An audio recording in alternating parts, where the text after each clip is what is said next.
Well, now, it being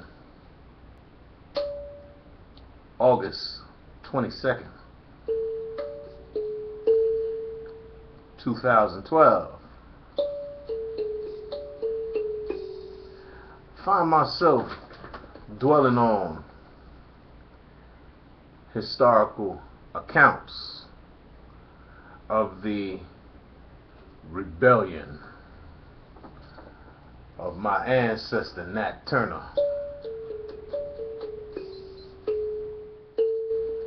and in reflecting on that rebellion, I can't help but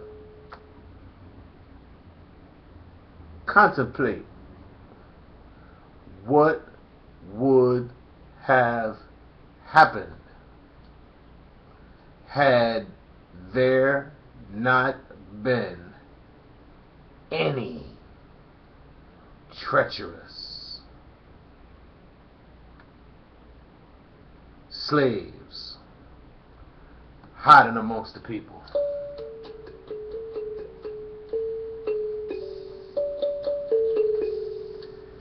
Such as the individuals who told the slave master where Nat was hiding in the woods. Now, when incidents occur of such profound historical magnitudes as unfolded in Southampton County, Virginia, in August of 1831,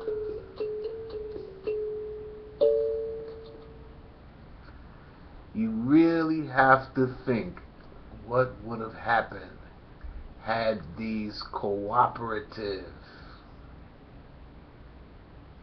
master-loving type individuals not existed. Would this be a different America now?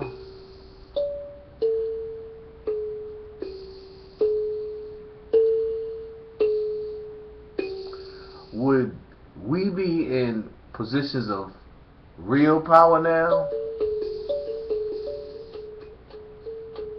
Would slavery have ended before it actually is alleged to have ended?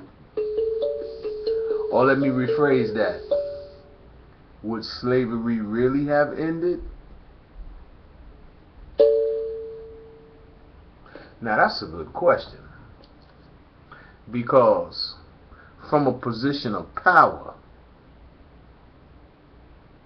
you don't have to beg or ask or pray for relief from oppression. From a position of power, you can just stop the nonsense by opposing it with an equal or greater measure of force. Now, what got me along these lines this early in the day was I happened to click on this video live from Coon Central of Uncle Goddamn Ruckus, Pastor James David Manning of the Allah World Blood of Jesus Church in Harlem on 123rd Street and Malcolm X Boulevard, in case you were wondering where it is, in case you wanted to look him up and ask him a question or two, like, the hell is wrong with you, fool, or something like that. In any event, I clicked on this video from the 2008 campaign season, and here I see Pastor James David Manning talking to a mixed multitude, an audience containing different ethnic members. See, now, I won't say white people, and I won't say black people, and I won't say, because this is reality right now, so I'm not going to deal with suspended belief. In reality, the audience was filled with people from different ethnic backgrounds, and as he is wont to do, Uncle Goddamn Ruckus was live and in living color. Now, one of the things that Uncle Ruckus said, I don't even want to repeat it. I'm just going to let Uncle Ruckus say it, because I don't want to twist my lips up to say this. Let's just hear what Uncle Ruckus said. See what a good Negro can be. Because this is a good Negro here. Now here's what I say. I say, don't trust any Negro to be your leader who's never been in jail. If a white man ain't put him in jail yet, he don't qualify to be your leader. What do you mean by that? Martin Luther King went to jail, didn't he? Even Jesse went to jail. Malcolm went to jail. Marcus went to jail. They even tried to put Dr. Alvin Poussin in jail. They put Jesus in jail.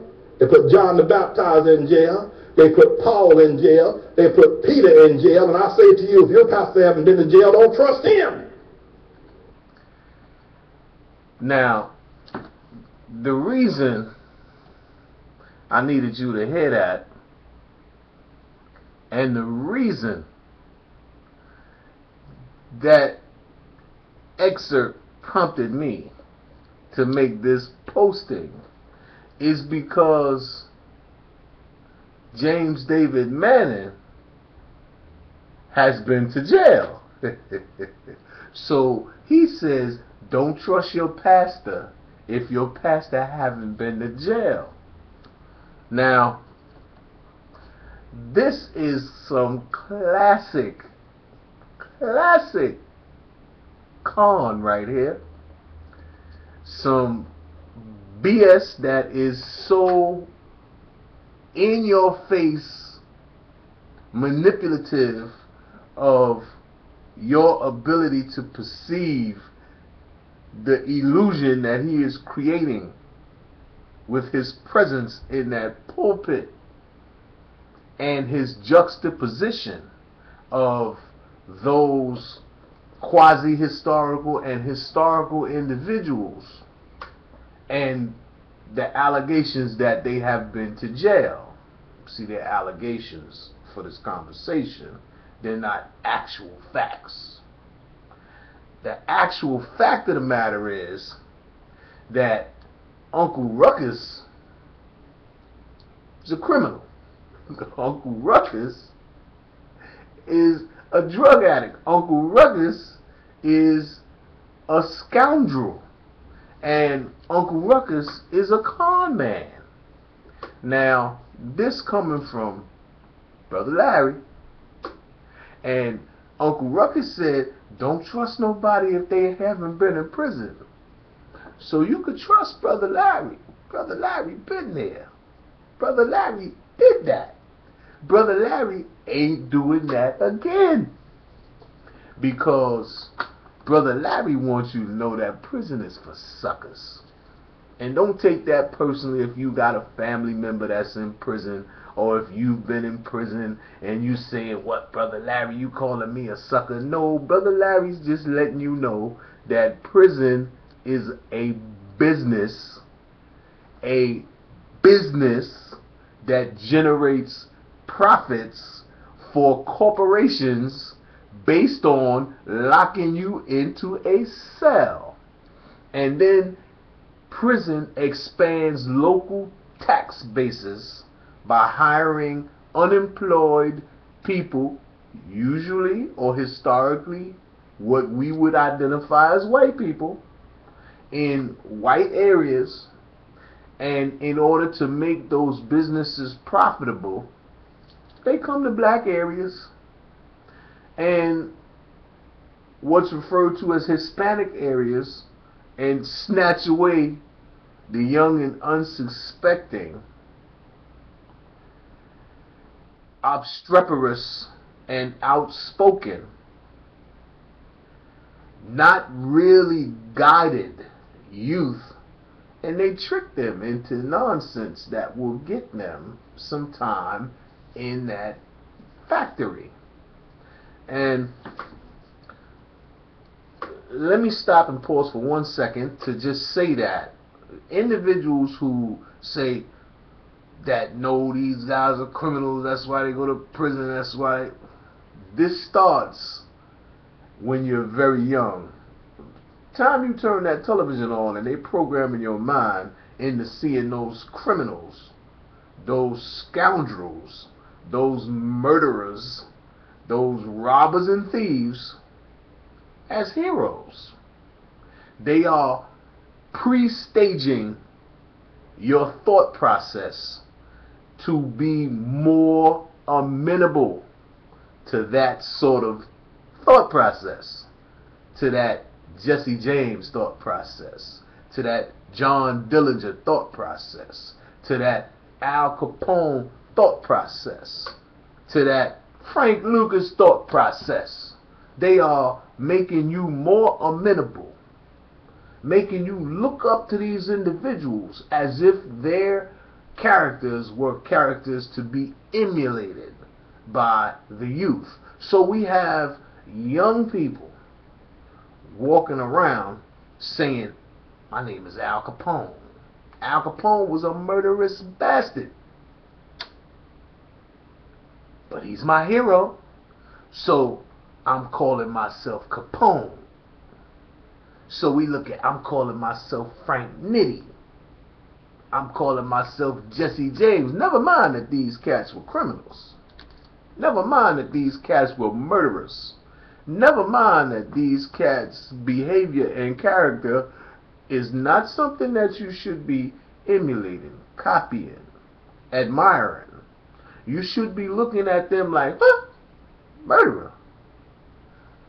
Because you could have been a victim of these individuals. They would have shot your ass down faster than they would have took the money out your hand standing in a bank line. Now, back to the con man, Uncle Goddamn Ruckus. So Uncle Ruckus is standing in front of an audience, and Uncle Ruckus is manipulating this audience by using the historical information at his disposal that these individuals were incarcerated, knowing full well that he himself was incarcerated. But let me tell you the difference. He's using Martin Luther King was in jail, but Martin Luther King wasn't in jail for the things that Uncle Ruckus was in jail for. Martin Luther King wasn't a burglar. Martin Luther King wasn't a robber. Martin Luther King wasn't a Uncle Ruckus. Martin Luther King was Martin Luther King Jr., civil rights leader, opposing the injustices that were being perpetrated against his people and people similarly situated by the powers that be. Therein lies the difference between a Martin Luther King and an Uncle Ruckus. So when Uncle Ruckus juxtaposes himself with Martin Luther King, even by proxy, Uncle Ruckus is a bastard. Cut the jokes, Ruckus. Cut the crap, Ruckus. Cut the nonsense out. You are no Martin Luther King. You are no Jesse Jackson. You are no Reverend Al Sharpton. You're not even a Malcolm X. And even though Malcolm X's character was the character of a con man, thief, hustler, liar. Once Brother Malcolm straightened up and stopped the nonsense, he never returned to that. Malcolm became a husband, father, minister, leader, not a liar. Got that, Ruckus?